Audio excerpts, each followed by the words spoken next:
I have recently been rereading the life story of St. Francis.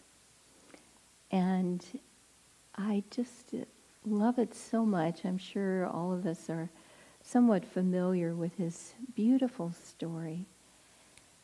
And when I was preparing for this Sunday's service, I was thinking how beautifully St. Francis exemplifies that childlike spirit that Jesus is talking about. When we think of those ideal qualities of a child, they are openness and receptivity and spontaneous joy, trust, that beautiful love for creatures everywhere, little birds and caterpillars and all of God's world. That awe of a child is so thrilling. And in thinking about it, we didn't all come up from that kind of childlike simplicity.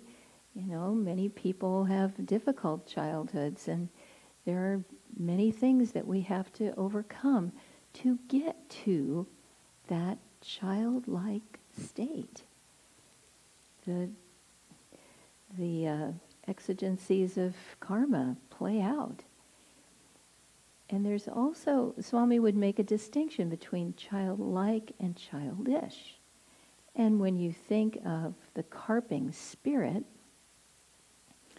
it's a lot of those childish qualities, talking about other people, being negative, seeing fault in everything, seeing the glass half empty instead of half full.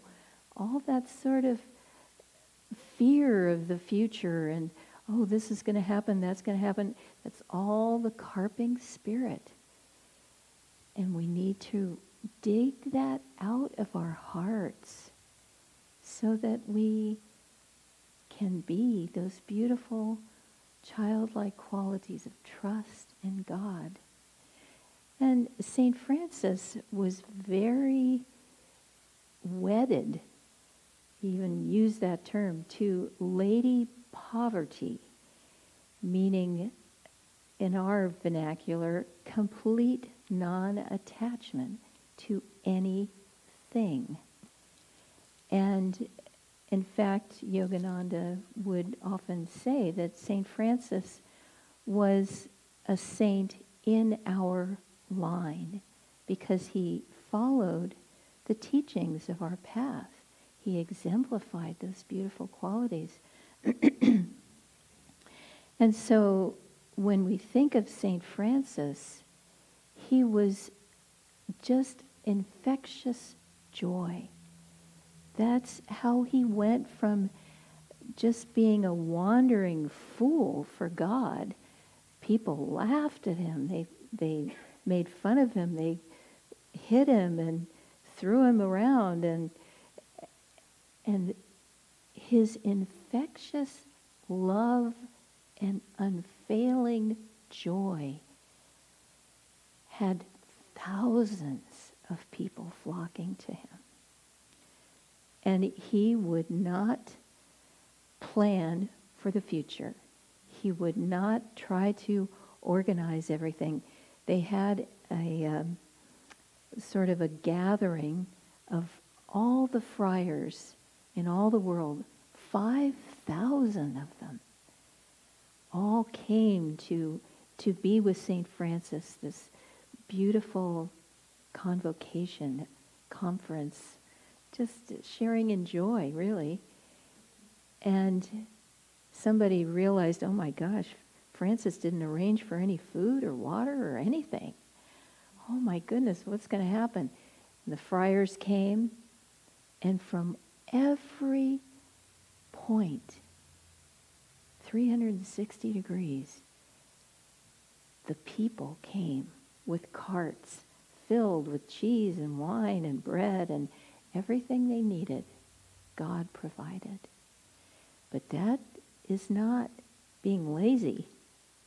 That's not going, oh well, God will take care of it. No, it's putting out tremendous energy, tremendous joy, tremendous love to magnetize that support. And that's what we do. We're building our magnetism. Every time we say to that person that we can't stand, God bless you, and we listen, we try to help in every way we can, and we keep loving, and we keep trusting, even when it's hard, especially when it's hard.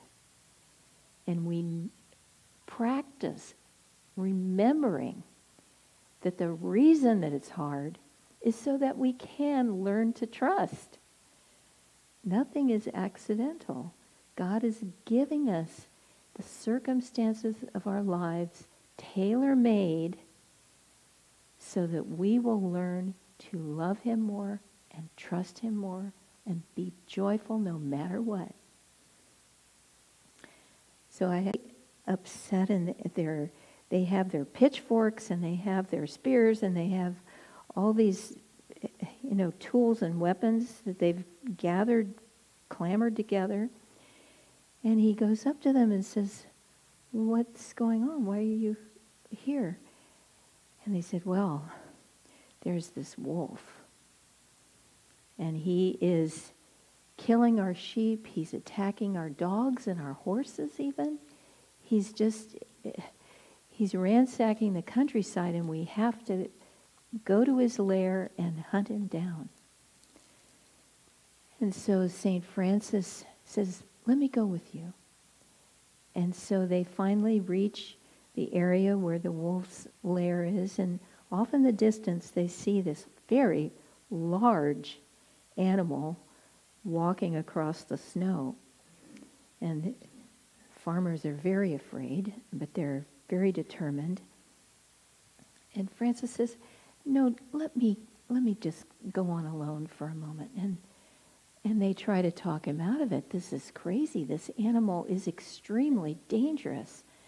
He said, "It's all right. Just wait here for a little while." And so they watch as Francis walks over to where the wolf is. And he's talking to the wolf. And he gets down and he offers his hand to the wolf. And the wolf puts his paw in Francis's hand. And then Francis keeps talking to the wolf, and the wolf lies down and lets Francis pet him.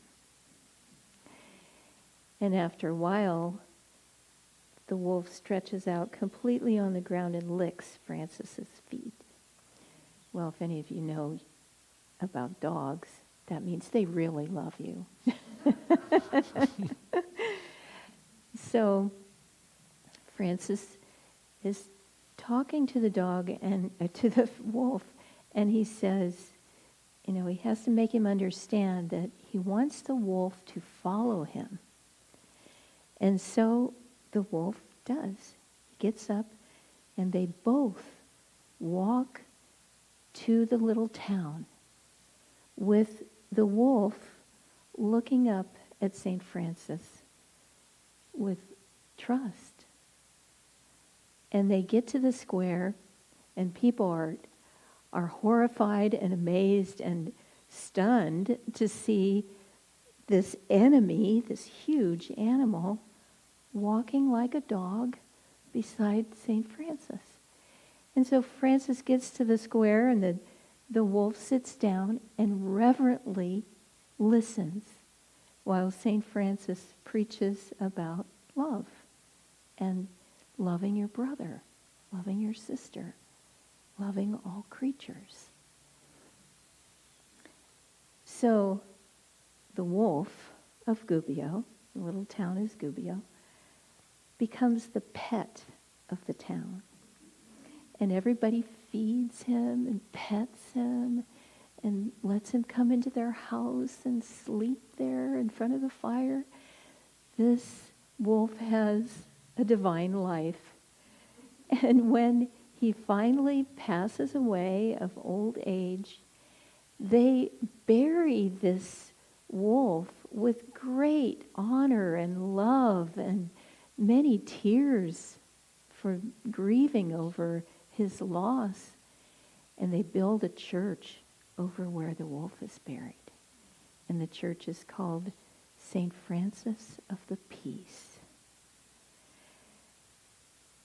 This is how life becomes, as Yogananda would say, it turns from a nest of troubles to a nest of fun. It becomes joyful. And St. Francis would tell his disciples as he was getting ready to leave his body, and at other times too, when I'm gone,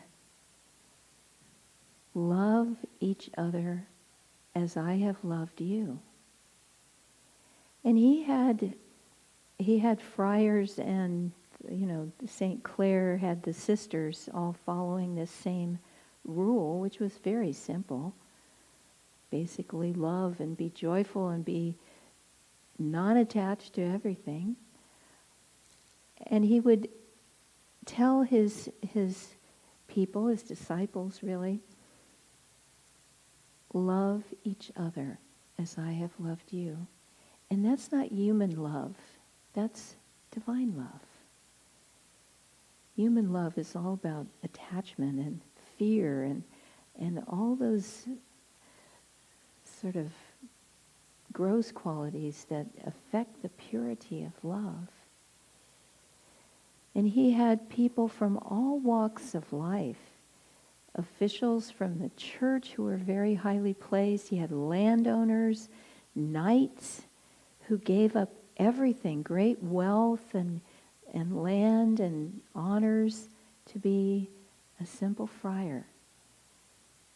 And then he had farmers and woodsmen and many illiterate people. He even had whole towns that would renounce everything and follow him. And so he created a third order of lay people so that they could live these teachings. And in fact, the book that I was reading was saying that is how the feudal system finally broke down. This was in, the 1200s. And because the followers of Francis would not take up arms, they would not harm another human being. And the feudal system is based on taking up arms for your Lord. So it helped to equalize the consciousness. It was a big step in the progress of civilization. But let us remember that joy that St. Francis so beautifully exemplified, that joy is not the goal that we finally reach after we've clawed our way through all of our problems and troubles, and we finally succeeded, and then we get a little bit of joy. Joy is not the goal, it's the solution, Swami would tell us. Live with joy. Feel God's joy. And then God will take care of us in every possible way.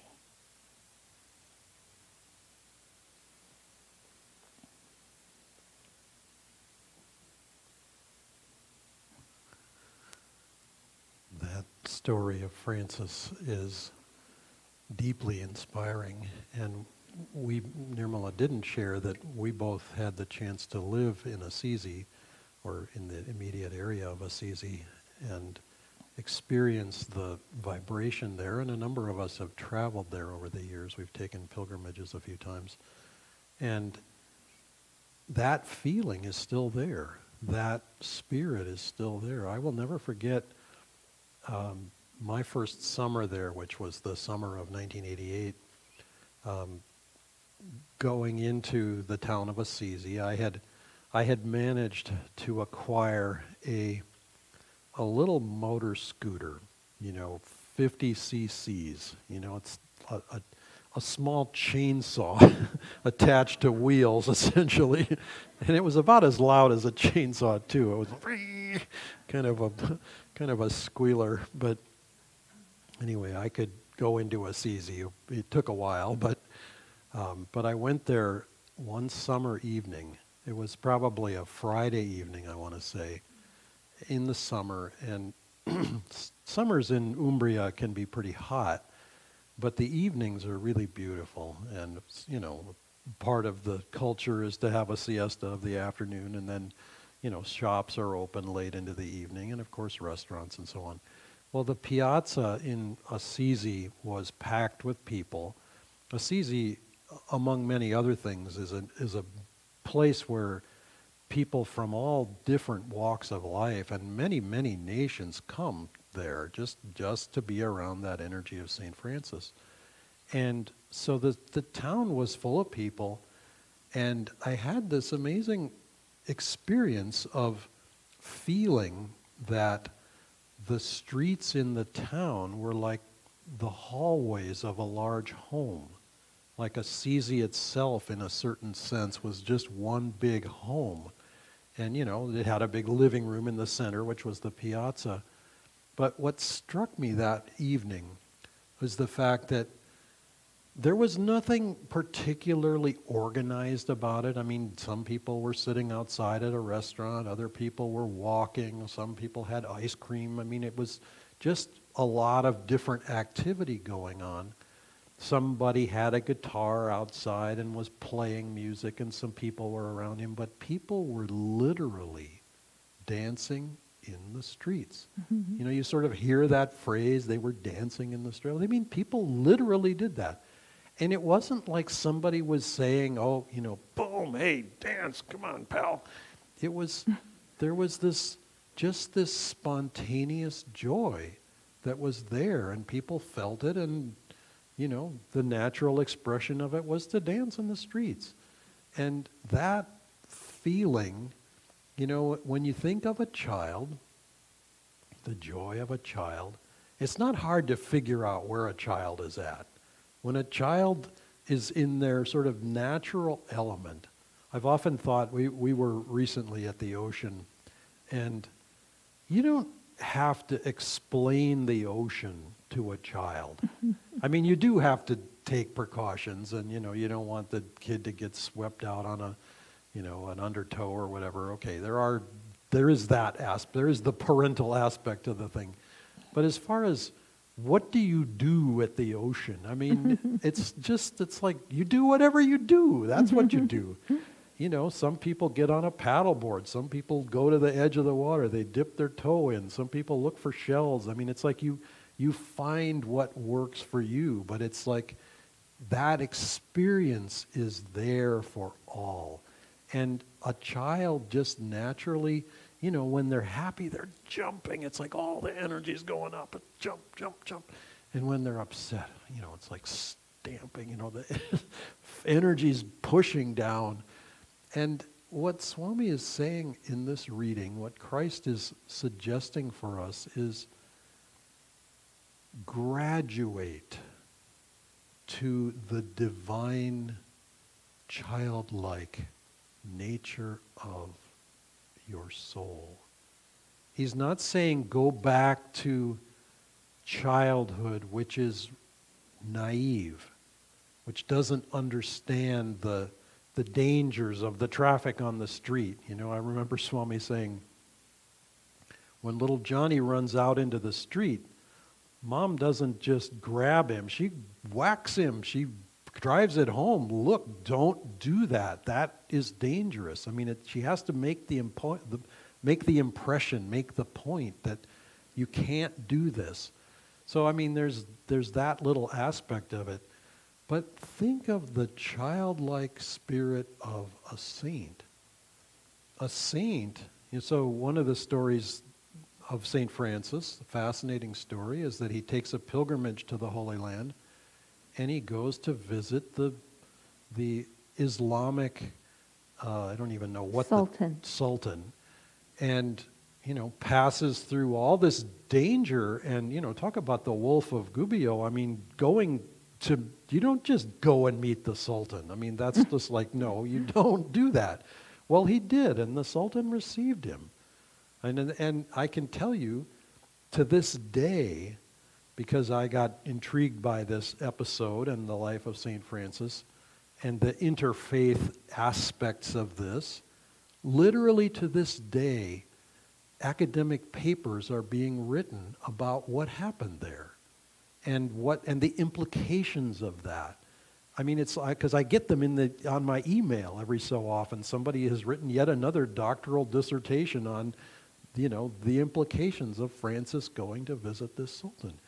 And he had to have the faith. I mean, there are apocryphal stories that relate to that. I won't go into all that, but he had that faith to realize what I'm about to do is more important than whether I live to tell the tale or not, because he was doing so at the risk of his life. And in a sense, at the risk of his faith, because, in theory, he could have been converted. You can't convert a saint to anything. The saint is already exactly what he or she is in God, which is that perfect, childlike acceptance. Overcoming the carping spirit means we're no longer looking for anything else. We're no longer sort of always seeking or striving for something else to make us happy. It's like we already have that inside. There's a sort of a ridiculous little story, but it's cute, and I couldn't help but share it. So there's a little girl who comes to her dad, who's out working in the garage or someplace, and says to him, asks him, "Daddy, what is sex?" And, she's about 6 or 7 years old, and he's really had marked that conversation for Mom and later and, like whatever, but he wades into it, gives a good 3 or 4 sentences or something, his plucky attempt to keep it at her level, but, try to say something meaningful.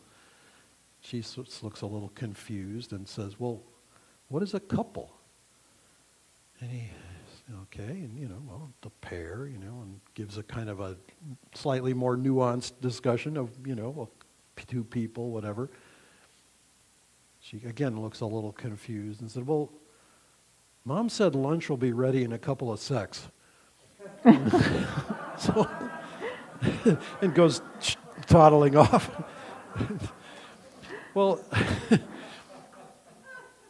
if you think of life from the perspective of a child,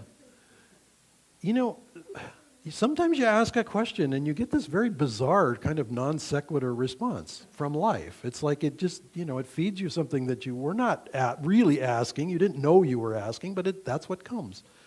Okay. But then, you move on to the next thing and then move on to the next thing. It's like, but the child stays here and now. And that's where joy is found. Just as what Nirmala was saying is really important, and I was going to say it too, so I'll say it again, because it's worth reminding. Joy is not the answer or the goal. Joy is the solution. I should say joy is not the goal, joy is the solution. Because if we think of joy as the goal, then it's something we have to, keep clawing our way towards, and that's not it. That's making joy outside of ourselves, and joy is not outside of ourselves, just as the affirmation said today. Joy is within, and it's right here, and it's right now. And when we learn to live that joy, then nothing can take it away from us. And we can stare down death, we can stare down scary, as the festival says, dire fears and colossal sufferings. It's like we can look at all of that and just say, my joy is from God. And whatever it is, we were because my father likes to watch the news in the absence of a good newspaper, which happened on a couple of occasions when we were visiting recently, we happened to have the news on. And the news came up and said Queen Elizabeth's doctors were very concerned about her health. Okay, so that news was there on the screen, and then about 5 minutes later, she had left the body. And that news came up, and of course that was huge news, and that just like took over everything. And it was interesting to watch because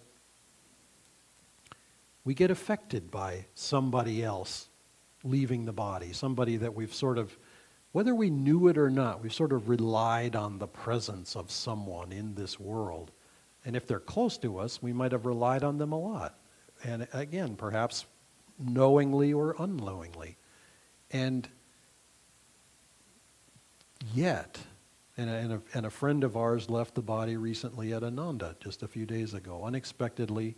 Just someone that I had worked with many, many years ago, not someone very well known at Ananda. But it's like there's a part of you that goes, oh, so my world just changed somehow. But the joy that lives inside is not affected by that. It's, in fact, in some ways it gets stronger because it's always trying to give. I remember a book that Swamiji wrote many years ago that later turned into The Secrets of Happiness. And in that book he said, joy is not an emotion. It is not, just as the reading today, it's not the result of everything finally goes well and you finally figured it out or whatever. It is the central fact of your existence. It is the central, in a sense you could even say it's the central cause of your existence, because we are literally made out of that joy. God's joy expressed itself and we're the result. Here we are. We manifest a little spark of that joy. And when we're true to our own nature, we're true to that joy. And it can't be taken away. Nothing outside can affect it. But if we're distracted by life, then we're not in tune with it. And that's when we run into trouble. And that's when we run into something like dire fears and colossal sufferings. Let's live in that joy.